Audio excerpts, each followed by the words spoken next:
Class Act Episode 3, I think. I mean, I'm not binge watching this, but it looks like I'm watching an episode or so every day, and it will soon be finished. Laurent Lafitte, de la Comédie Française, as it says, when we look at the cast.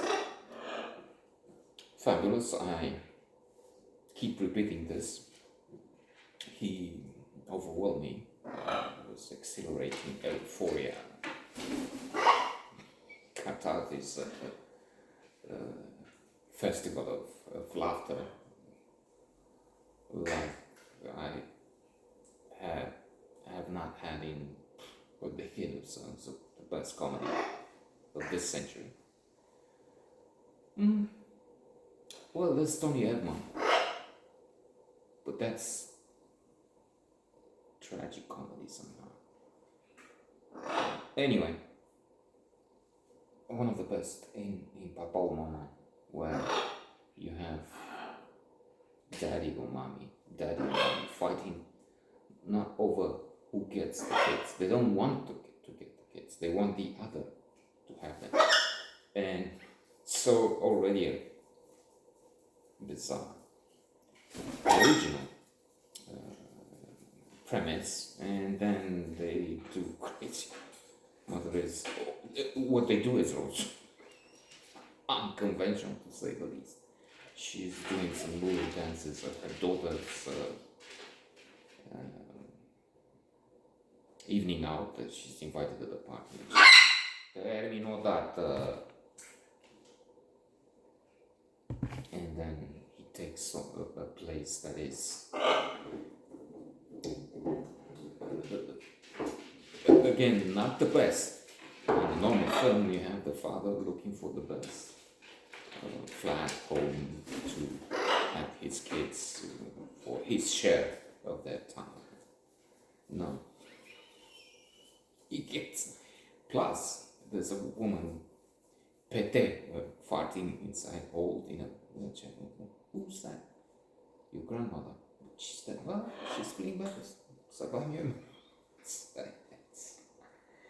And now he's taking on the role of Bernard Tapie, who seemed to me sort of a smaller, more sophisticated, saner, or much saner, version of Trump. Just being France, you can't have Trump. I mean, you can't have something like that anywhere. Oh, you do. You can. Brazil has had one also now. The idiot Lula replacing him is not much better. I mean, he said Zelensky is just as responsible for the invasion of his country as Putin. When somebody is killed, murdered, shot in the street by a vicious killer, of course the victim is to blame just as much. I mean, why was he there on the street? Why? You have to have more sense than just be on the street and make yourself a target. You have to live in the basement or something. Not offend the big Russian bag in any way. Not existing. I mean, Argentina may have another job. So, Tapie. In fact, the French name of the series, the origin is Tapie. Quite a phenomenon. And very interesting because you don't have just one side. You see him succeeding in against odds. I mean, failing to. In the first episode, he has the furniture from the house taken out because he's in debt. And at one point, he looks like he will be just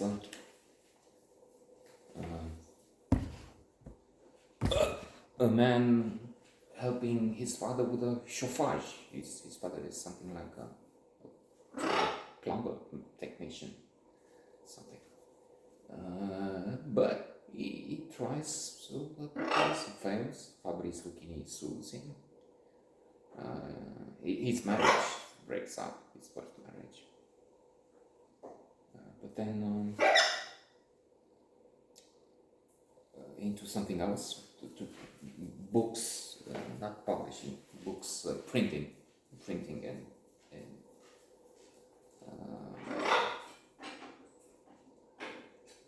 then he wants to take on a huge battery factory at that time,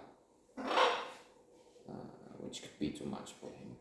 In the end, the challenges, it goes into show business, so maybe politics as well. I mean, I'm anticipating, since I don't know what happens in this episode. I don't want to give spoiler alerts. Who knows? Maybe somebody's watching. So impressive. Again, Laurent Lafayette phenomenon. Makeda is there at the very top. Neck push wood. He's as good as you get, and he has this charm. He has, indeed, at one point, maybe in episode 4, he meets with the president, François Mitterrand, and he speaks of the aura, the presence, the magnetism this man has. This you feel special. They didn't use the word power, but let's stay with aura. And that's something that Lafayette himself has and brings to the roles. Even one which is a bit, I mean, the fellow was clearly obnoxious.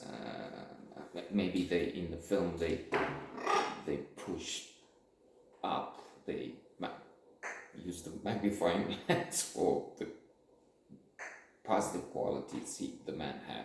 I mean, clearly he had energy, all this drive and aspiration and determination and so on. But to me it seems that he was Poi terminano dopo che distruggi tutto a capitolo.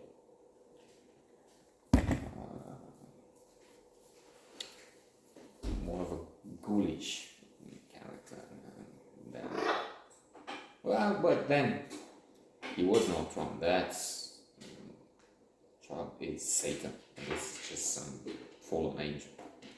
I mean, a million times better Tapie than Trump. To conclude, so yes, captivating, more than worth it, entertaining. And Lafayette, to end with, he might have that thing which was attributed to Steve Jobs. He had the capacity to change the field around him, something like me, make people, when they were in his presence, they would change them and they would feel distortion, something they associated with him and a few others at various degrees, obviously.